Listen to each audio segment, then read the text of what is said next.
What are 3 things you can do to grow your self-confidence and your self-worth? More on today's Weekday Wisdom with Carma Spence, the Own Your Awesome Mentor.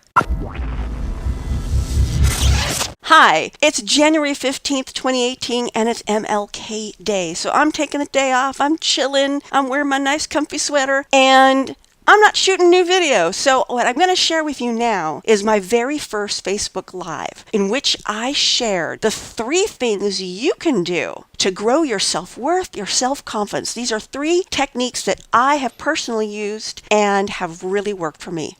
Enjoy. And here's the backstory. You see, a year ago, I was walking across the street, mind my own business, and bam, a car hit me. I flew a few feet, broke a lot of bones, and in that whole experience, my self-confidence and my courage took a really big hit. I was afraid to cross the street. Actually, afraid's a very calm word. I was terrified to cross the street. And I was afraid to do a lot of things that I had been regularly doing in my business, like speaking in public, being on video, this kind of stuff. And I grew very self-conscious about the way I looked and the way I felt. And I decided that that was not where I wanted the rest of my life to be. I didn't want it to go there. I wanted to continue. So I used tools that I've used in the past to rebuild my confidence and rebuild my courage. And so tonight I'm going to share with you those 3 things. But before I get to those 3 things, I've got to tell you the foundational thing. Because without this foundational thing, those techniques aren't going to work at all. They just simply won't work because you won't do them, or you won't do them with any measure of efficacy. The first thing you need to do is decide that you want to build your confidence or courage in whatever area you're going to do that. For example, I'm afraid of spiders. And I really don't care that I'm afraid of spiders. I've decided I don't really care, and I'm going to continue to be afraid of spiders because it doesn't affect me. I mean, if I bump into a spider, I avoid it. Or I go, sweetie, and my big handsome man, who you can see behind me here, will come and get it for me. It's really not an issue. So I don't work on conquering my fear of spiders. But my fear of crossing the street, that I couldn't truck with. No.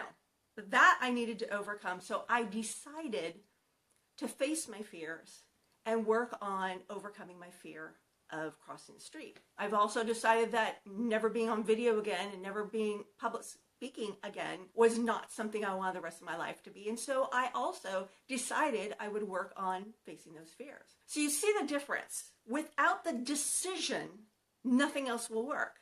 Because it's the decision that drives you, that keeps you working when you have setbacks. And that leads me to the first point. The first thing you need to do is be kind to yourself. When you are kind to yourself, you allow yourself to have failures and let it be okay. Because things happen. The first time I attempted to cross the street, my husband was with me, he was holding my hands, and I was so terrified. I was crying like a little girl. I mean, a really little girl. And it was just, I fell apart. But I didn't let that stop me from trying to cross the street again, because things happen. Things happen, and you've got to be kind to yourself, because if you aren't kind to yourself, you won't move on. So now you've got this foundation. You've decided you're going to face a fear or face something that scares you, and you're going to build your confidence in it, and you're going to build your courage on it. You've decided. And you're also committed to being kind to yourself so that you can move on. So the second thing, the second technique is what I call baby steps. And the example I kind of like to choose when I explain this is, if you've seen Santa Claus is Coming to Town, there's a scene where Kris Kringle gives the Winter Warlock a little choo-choo train. And it breaks into song, and they're singing, put one foot in front of the other, and soon you'll be walking across the floor. Put one foot in front of the other, and soon you'll be walking out the door. That's what I'm talking about with baby steps. You got to put one foot in front of the other. Break this big thing that you're trying to accomplish into tiny steps that you can accomplish one step at a time. So, using my crossing the street example, the way I faced that fear and got to the point where, okay, so now when I cross the street, it's been about 8 months I've been working on this, I am much more vigilant than I used to be before the accident, but I can cross it without having a panic attack, without crying, without hyperventilating. And it's because I took it one step at a time.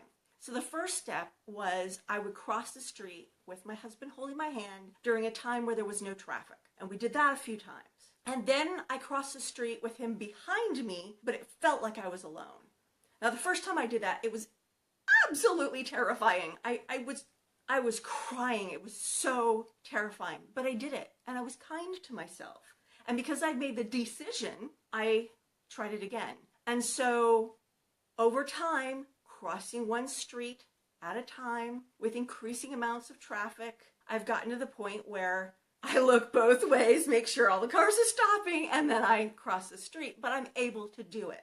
Again, with video, when I first started going back to work, I actually got requests to be guests on podcasts and webinars, and I turned them all down because I didn't feel like I talked right, I didn't feel like I looked right, and then I started realizing I was missing opportunities to build my business. So again, I started working on building up my confidence. And one of the first steps I did was I did a raw video where I let people see me and my scars, and I talked about how I was struggling with all this. And I got a lot of really good feedback on that one. And so I was like, well, okay, this isn't so bad. And now I'm at the point where I'm doing my first Facebook Live, yay! And I've accepted to do a live webinar guest in April. So I'm moving forward, and it's because I took one step at a time.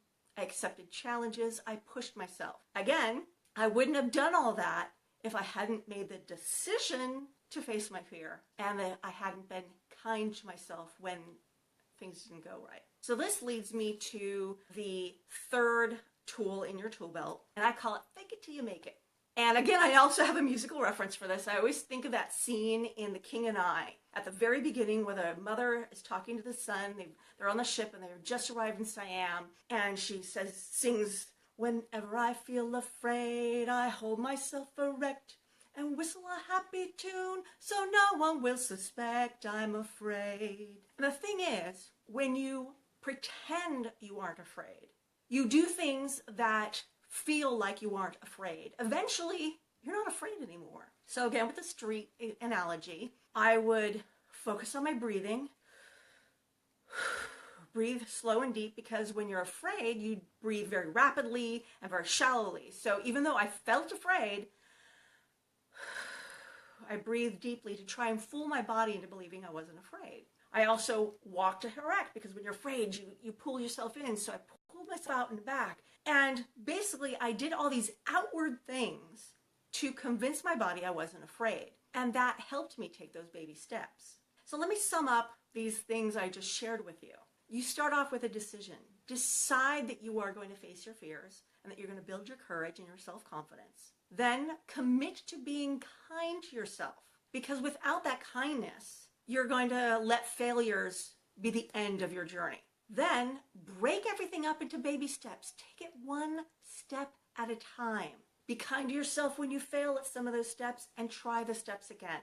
And finally, fake it till you make it. Do things that prove to your body, or to show your body that you aren't afraid. Another way to look at it is, what will you be like when you have become more confident and courageous? Start acting like that now. Pretend you're already there. And eventually, your mind catches up to your pretending. So that's it. That's my force. You, with those 4 things in your tool belt, you can build your confidence. You can build your courage.